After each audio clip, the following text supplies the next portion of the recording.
오늘 소개할 이야기, 바람과 함께 사라지다는 1936년 미국 작가 마가렛 미첼이 발표한 소설입니다.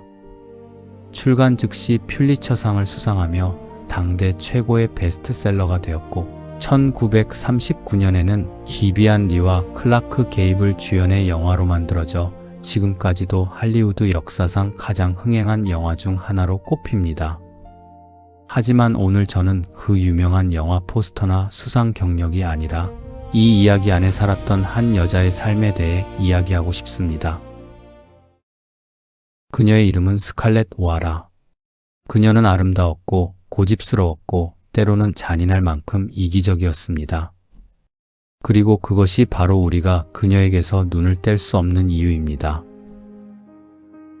1861년 미국 남부 조지아주. 태양이 뜨겁게 내리쬐는 붉은 흙 위에 넓고 풍요로운 목화밭이 펼쳐져 있었습니다. 그 한가운데 하얀 기둥이 서 있는 아름다운 저택 타라. 이곳은 아일랜드 이민자 제럴드 오하라가 피땀으로 일군 농장이었습니다. 그리고 이 저택의 주인공은 제럴드의 장녀 16살의 스칼렛 오하라였습니다. 스칼렛은 남부 사교계의 꽃이었습니다. 허리가 46cm에 불과한 가는 허리, 초록빛 눈동자, 그리고 남자들의 마음을 단번에 사로잡는 묘한 매력. 그녀는 어디를 가든 주목받는 것을 즐겼고 그것을 당연하게 여겼습니다.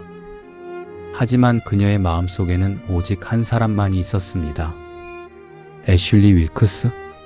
타라로부터 수마일 떨어진 12 오크스 농장의 청년 애슐리는 금발의 귀족적 외모에 시를 읽고 음악을 사랑하는 몽상가였습니다.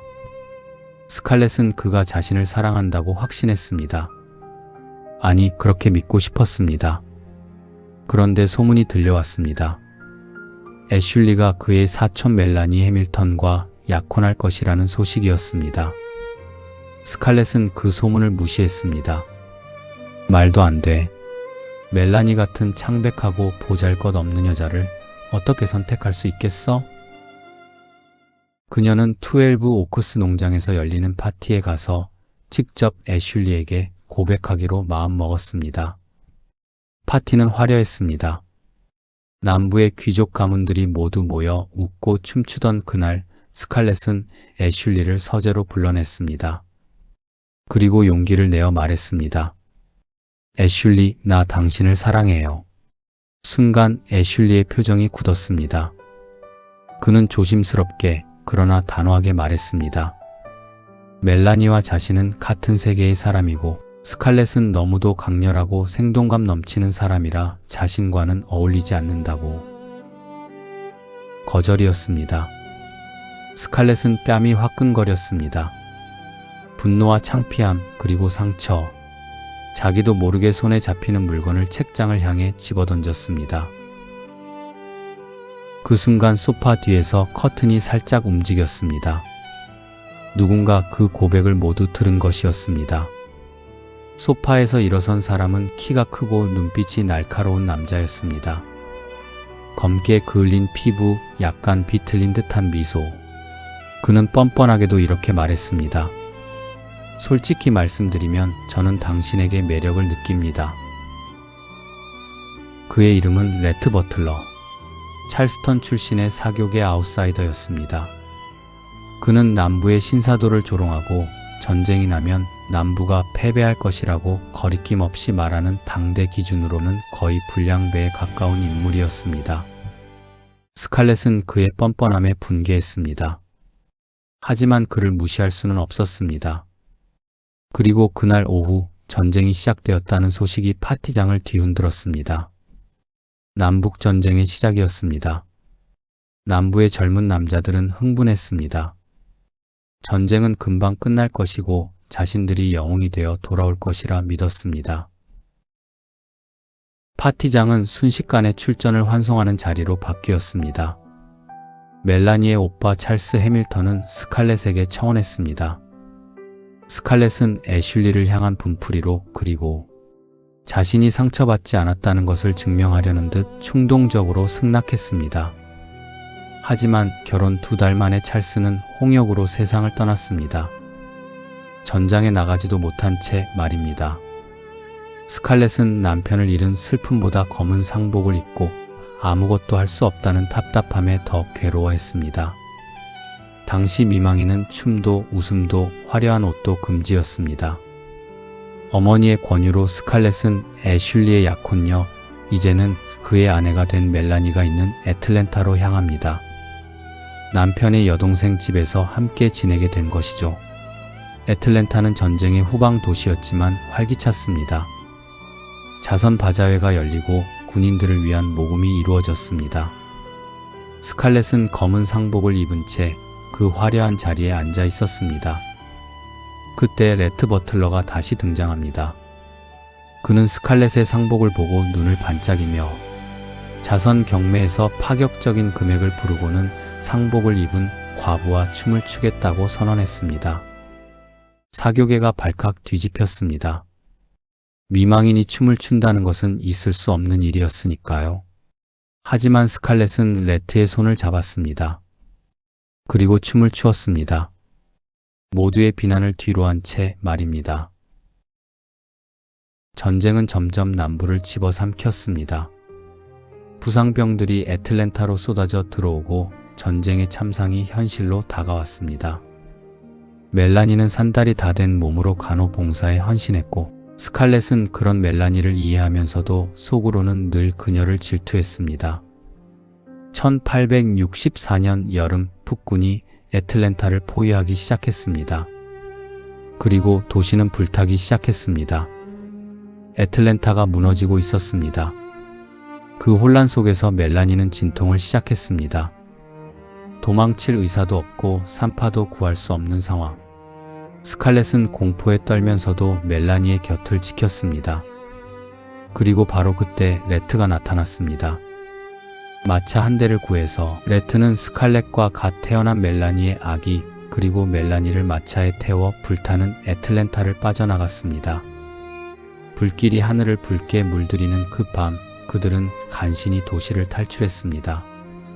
하지만 타라로 가는 길목에서 레트는 멈추었습니다. 그리고 그는 스칼렛에게 말했습니다. 나는 전쟁에 참가해야겠소. 늦었지만 이제라도. 스칼렛은 믿을 수 없었습니다. 언제나 전쟁을 조롱하던 그가 지금 이 시점에? 레트는 환하게 웃으며 말했습니다. 남부가 지는 전쟁이라는 것을 알면서도 지는 편에 서는 것이 어떤 기분인지 알고 싶다고. 그리고 그는 어둠 속으로 사라졌습니다. 혼자서 마차를 몰고 타라에 도착한 스칼렛이 마주한 것은 폐허였습니다. 집은 간신히 남아 있었지만 목화밭은 불탔고 가축은 약탈당했으며 식량은 바닥났습니다. 노예들은 대부분 떠났고 어머니는 병으로 쓰러져 있었습니다. 아버지 제럴드는 여러 가지 충격으로 정신이 반쯤 나가 있었습니다. 스칼렛은 허기가 졌습니다. 금방이라도 무릎이 꺾일 것 같았습니다. 그녀는 황폐한 밭을 헤매다 무 하나를 발견했습니다. 입에 넣는 순간 구역질이 났지만 스칼렛은 이를 악물고 삼켰습니다. 그리고 그녀는 하늘을 향해 주먹을 쥐며 맹세했습니다. 하나님께 맹세컨대 어떤 일이 있어도 우리 가족은 다시는 굶주리지 않겠소. 이 장면은 이 소설 전체에서 가장 유명한 순간 중 하나입니다. 그것은 단순한 다짐이 아니었습니다. 스칼렛의 내면에서 무언가가 변하는 순간이었습니다. 소녀에서 생존자로 스칼렛은 달라졌습니다. 그녀는 밭을 갈았습니다. 손이 부르텄습니다. 어린 여동생들을 독려하고 꾀병을 부리는 하녀를 협박했습니다. 농사를 짓는 법을 하나도 몰랐지만 배웠습니다.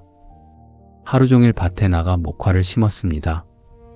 그러던 중 어머니가 돌아가셨습니다. 스칼렛은 슬퍼할 여유도 없었습니다. 아버지는 넋이 나가 있었고 타라는 세금 때문에 압류 위기에 처했습니다. 스칼렛은 타라를 지키기 위해 무슨 일이든 해야 했습니다.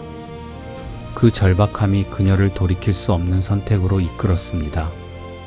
그녀는 애틀랜타에 있는 레트 버틀러를 찾아가 돈을 빌리려 했습니다. 아름답게 꾸미고 가난을 감추고 그의 마음을 사로잡으려 했습니다. 하지만 레트는 감옥에 갇혀 있었습니다. 북군에 협조했다는 혐의였습니다. 그렇게 돌아서던 스칼렛의 눈에 마침내 한 남자가 들어왔습니다. 프랭크 케네디. 그는 여동생 수엘렌의 약혼자였습니다. 그리고 작은 가게를 운영하는 어느 정도 재산이 있는 남자였습니다. 스칼렛은 그에게 거짓말을 했습니다. 수엘렌이 다른 남자와 결혼한다고 속였던 것입니다. 그리고 그와 결혼했습니다. 세금을 내기 위해서였습니다. 또한 타라를 지키기 위해서였습니다. 그것이 스칼렛의 방식이었습니다. 어떻게든 살아남기 위한. 마침내 전쟁이 끝났습니다. 남부는 패배했고 재건의 시대가 찾아왔습니다. 북군과 카펫베거들이 남부를 지배하던 시대, 대부분의 남부 귀족들은 자존심을 앞세워 현실을 외면했습니다. 하지만 스칼렛은 달랐습니다. 그녀는 프랭크 케네디의 가게를 발판 삼아 목재소를 인수했습니다. 죄수들을 고용해 싼 값의 노동력을 확보하고 양심의 가책 따위는 뒤로 밀어두었습니다. 비즈니스에는 남부 귀족의 자존심이 아니라 냉정한 계산이 필요하다고 생각했습니다. 그러나 그 과정에서 그녀는 사회적 지탄을 받았습니다. 숙녀답지 못하다. 남편을 무시한다. 채통이 없다. 그러나 스칼렛은 그 모든 말에 개의치 않았습니다. 아니, 개의치 않는 척했습니다. 한편 레트 버틀러가 석방되었습니다. 그는 여전히 약삭빠르고 매력적이었으며 어디선가 상당한 재산을 모아 사교계에 다시 나타났습니다. 그는 멜라니와 스칼렛을 각별히 대했습니다. 특히 스칼렛에 대해서는 누구라도 눈에 띌 정도였지요. 두 사람 사이에는 이상한 긴장감이 흘렀습니다. 서로를 꿰뚫어 보면서도 서로에게 솔직하지 못한 그 관계. 그러던 어느 날 스칼렛은 말을 타고 지나가던 중 위험한 구역에서 괴한의 공격을 받을 뻔했습니다. 프랭크는 그 보복을 위해 백인 자경단 활동에 나섰다가 목숨을 잃었습니다. 스칼렛은 또다시 과부가 되었습니다. 레트 버틀러는 프랭크의 빈소가 채 가시기도 전에 나타났습니다. 그리고는 특유의 뻔뻔한 어조로 청혼했습니다. 당신은 나와 결혼하는 게 맞소. 당신은 돈이 필요하고 나는 당신을 원하니까. 스칼렛은 웃음을 참으며 대답했습니다. 레트 버틀러는 청혼도 남다르군요. 그리고 그녀는 또 한 번 결혼했습니다. 이번에는 적어도 안락함이 보장된 결혼이었습니다. 레트는 자신이 가진 모든 것을 아낌없이 썼습니다. 스칼렛에게 화려한 저택을 지어주었고 최고급 드레스를 선물했습니다. 둘 사이의 딸 보니가 태어났고 레트는 그 아이를 세상 무엇보다 사랑했습니다. 하지만 두 사람 사이에는 언제나 무언가 비틀어져 있었습니다. 과연 스칼렛은 레트를 진심으로 사랑했을까요? 적어도 그 시절에는 그녀 스스로도 잘 몰랐을 것입니다. 그녀의 마음 한구석에는 여전히 애슐리 윌크스가 있었습니다. 전쟁 후 몰락한 애슐리를 스칼렛이 목재소 관리인으로 고용하면서 두 사람은 다시 가까이 지내게 되었습니다. 레트는 알고 있었습니다. 스칼렛이 애슐리를 잊지 못한다는 것을요. 그 사실이 그를 괴롭혔지만 그는 절대 내색하지 않았습니다. 대신 냉소와 비꼼으로 거리를 유지했습니다. 그것이 레트의 방어였습니다. 어느 날 스칼렛이 애슐리의 생일 파티에서 그와 포옹하는 장면이 목격되었습니다. 인디아 윌크스가 의도적으로 소문을 퍼뜨렸고 애틀랜타 사교계가 들끓었습니다. 멜라니는 흔들리지 않았습니다. 그녀는 스칼렛 편에 섰습니다. 왜냐하면 멜라니는 진심으로 스칼렛을 신뢰했기 때문입니다. 레트는 그날 밤 술에 취해 돌아왔습니다. 그리고 스칼렛과 격렬하게 다투었습니다. 그 다툼 속에서 레트는 스칼렛을 강압적으로 끌어당겼습니다. 그리고 다음날 아침 레트는 씁쓸한 얼굴로 사과를 건네고는 딸 보니를 데리고 유럽 여행을 떠났습니다. 홀로 남겨진 스칼렛은 임신을 알게 된 직후 계단에서 발을 헛디뎌 유산했습니다. 레트는 그 소식을 듣고 달려왔지만 두 사람의 벽은 더 두터워져 있었습니다. 그들은 서로를 원했지만 서로에게 솔직할 수 없었습니다. 레트는 스칼렛이 애슐리를 마음에서 떨쳐내지 못한다고 생각했고, 스칼렛은 레트가 자신을 장난감 취급한다고 생각했습니다. 사랑인지 오기인지 구분조차 안 되는 관계였습니다. 그리고 마침내 크나큰 비극이 찾아왔습니다.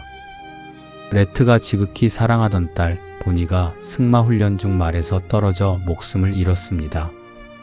레트는 세상을 잃은 듯 무너지고 말았습니다. 그는 보니의 시신을 몇 날 며칠 동안 내놓으려 하지 않았습니다. 그 장면은 철갑 같은 남자가 처음으로 무너지는 모습이었습니다. 스칼렛도 울었습니다. 하지만 두 사람의 슬픔은 서로를 향하지 않았습니다. 레트가 어쩌면 아내보다도 훨씬 신뢰하고 존경하던 멜라니의 위로와 노력 덕분으로 마침내 레트는 딸 보니를 보내주게 되었습니다. 멜라니 해밀턴 윌크스? 이 소설의 진짜 영웅이 누구냐고 묻는다면 많은 독자들이 스칼렛이 아닌 멜라니를 꼽습니다. 그녀는 허약했습니다. 전쟁 중에도 재건의 시대에도 늘 몸이 약했습니다. 하지만 그녀의 정신은 이 소설 어느 인물보다도 강건했습니다. 멜라니는 스칼렛의 모든 결점을 알면서도 그녀를 사랑했습니다. 스칼렛이 애슐리를 사랑한다는 것도 어쩌면 알고 있었을지 모릅니다. 하지만 멜라니는 흔들리지 않았습니다. 그것은 어리석음이 아니었습니다. 그것은 그녀의 선택이었습니다.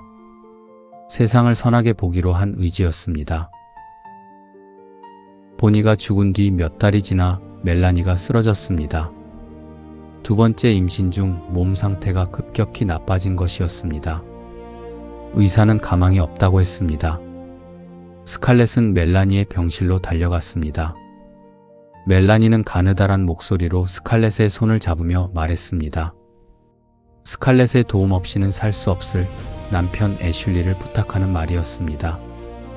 그 순간 스칼렛의 머릿속에 오랫동안 쌓인 무언가가 흔들렸습니다. 멜라니가 숨을 거두자 애슐리는 완전히 무너졌습니다. 스칼렛은 멍하니 그를 바라보았습니다. 그리고 그 순간 스칼렛은 깨달았습니다. 그녀가 사랑했던 애슐리는 실제하지 않았습니다. 그것은 그녀가 10대 시절부터 품어온 환상이었습니다. 멜라니 없는 애슐리는 그냥 무력한 한 남자에 불과했습니다. 그녀가 사랑했던 것은 애슐리가 아니라 그녀가 만들어낸 이상이었습니다. 그렇다면 진짜 사랑은 어디에 있었던 것일까? 스칼렛은 빗속을 달렸습니다. 레트에게로. 레트는 거실 의자에 앉아 있었습니다. 그의 눈빛에는 오랫동안 쌓인 피로가 역력했습니다. 스칼렛은 말했습니다. 레트, 나 이제야 알았어요. 누구보다 당신을 사랑한다는 걸요. 레트는 오랫동안 침묵했습니다. 그리고 일어섰습니다. 마침내 그는 천천히 말했습니다. 너무 늦었다고. 그는 오랫동안 기다렸지만 이제 더 이상 아무것도 느끼지 못한다고. 한때 자신이 품었던 사랑이 이제는 다 소진되어 버렸다고. 스칼렛은 울었습니다. 그럼 나는 어떻게 해요? 레트는 문 앞에 서서 이렇게 말했습니다. 솔직히 말하면 나는 전혀 상관없소. 그 말과 함께 레트 버틀러는 문을 닫고 나갔습니다. 하지만 스칼렛은 무너지지 않았습니다. 그녀는 눈물을 닦고 창밖을 바라보았습니다. 그리고 생각했습니다. 타라, 붉은 흙, 목화밭, 그 땅의 냄새, 자신을 키워낸 땅, 그 땅에 가면 다시 생각할 수 있을 것 같았습니다. 레트를 되돌리는 방법도, 앞으로 어떻게 살아야 할지도. 내일은 내일의 해가 뜰 것이다. 이 긴 소설의 마지막 문장이었습니다. 그리고 스칼렛 오하라라는 인물을 가장 잘 요약하는 문장이기도 했습니다.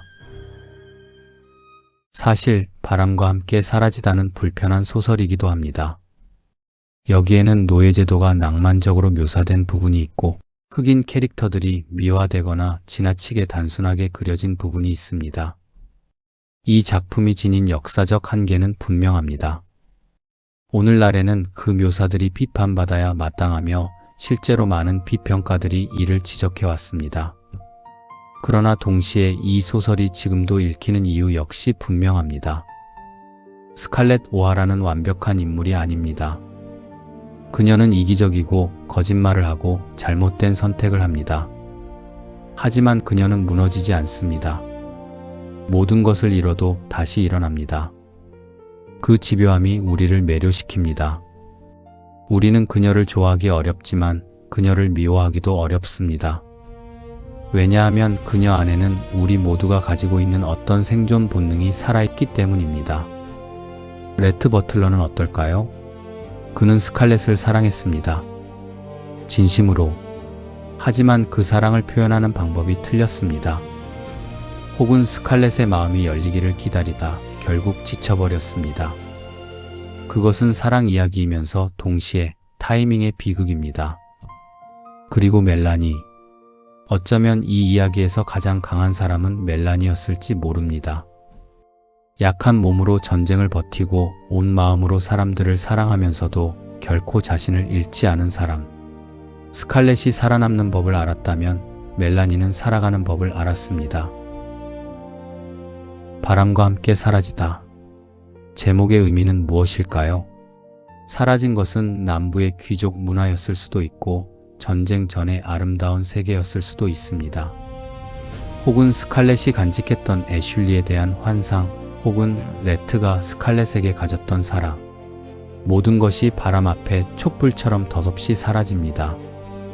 하지만 그 끝에서도 스칼렛은 말합니다.